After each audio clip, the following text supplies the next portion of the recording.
Senator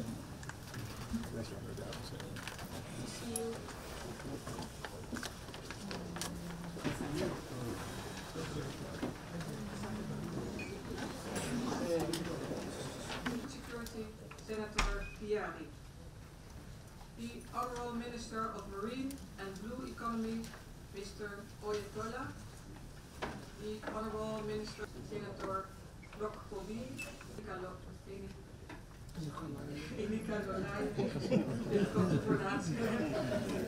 To enact a constitutional amendment that would essentially reduce tax continent.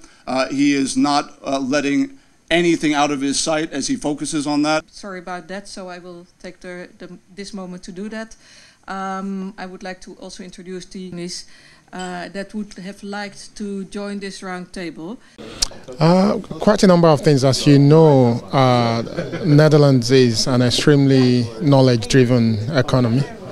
A typical example for you would be that Netherlands is the second largest exporter of agricultural produce in the world. But if you look at the size of the country, it's actually quite small. So they do not cultivate as much as they export. But the use of knowledge and technology is responsible for the progress and the growth that you can see in their economy.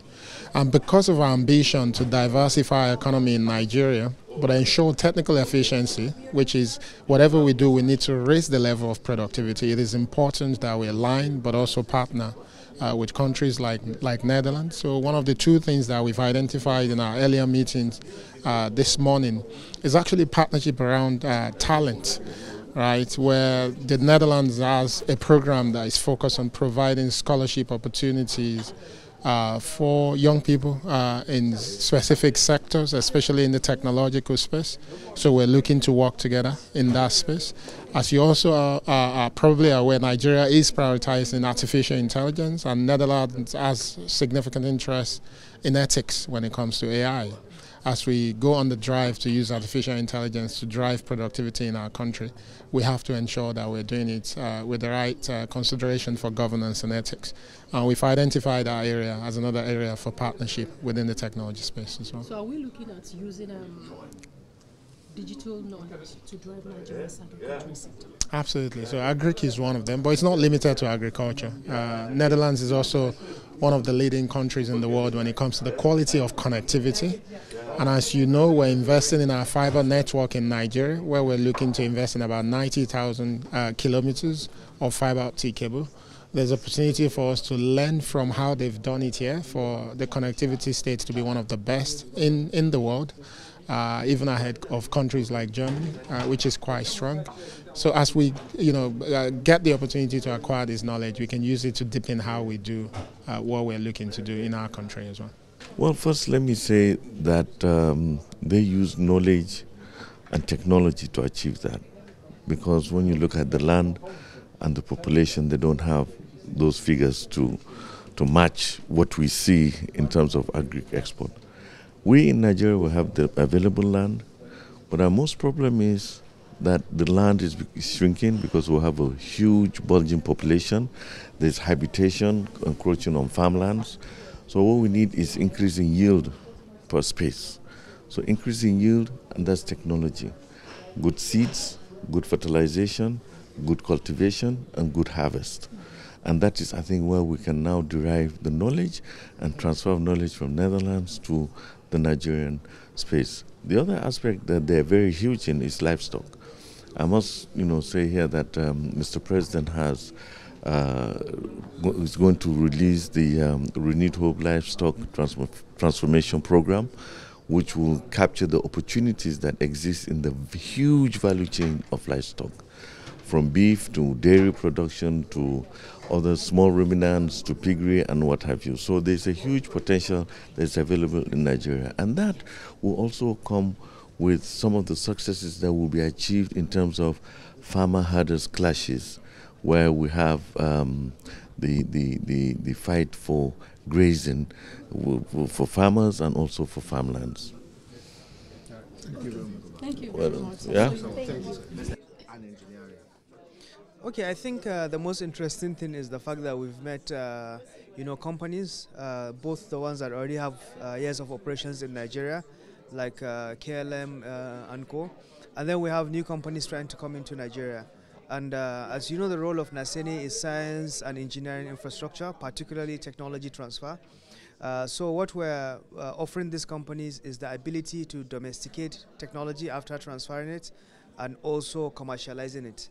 As you know, Naseni has over 2,000 engineers and scientists, and one of the key things that any company wants to do is to have a product market fit whenever they come into a country. And they can leverage on our infrastructure, to be able to achieve that. And some of them will look forward to working with them on our national brand projects, which is one of top key projects for Mr. President. Are you excited? Are you interested in these opportunities that Nigeria has provided? Of course, there have been a lot of new policies, coming on board that facilitate investment into the country. And if you are talking about Africa, is the 20% that drives the 80%, of the economy. So we can't be ignored.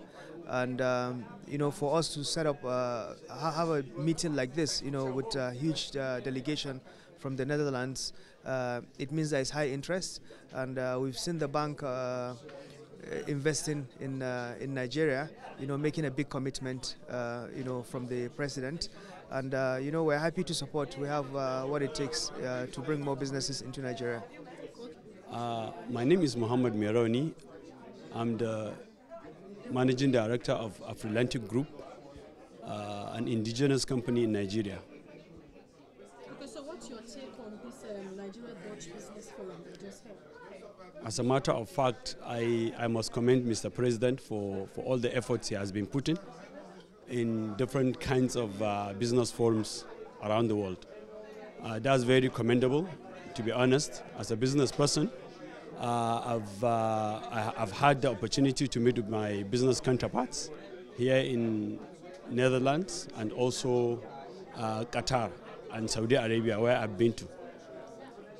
Okay, so lastly, how will you adjudge the president's tenure for the last 1 year? Quite impressive with the kind of challenges the country was facing, or to say is still facing. He has really done a lot, and he's doing a lot. With all the kinds of business forums that he has been to, both in Nigeria, both in Qatar, Netherlands, and other parts of the world where I've been to. So I must commend him for that. What's your impression about the bottlenecks that the president said government was removing to ensure free flow of business in the country? He has been giving lots of encouragement to foreign investors into the country, and it's really yielding a positive result because so many of them are well determined, and those that are already in the country, like KLM and the rest, have assured the president of their commitments. Yes. Thank you.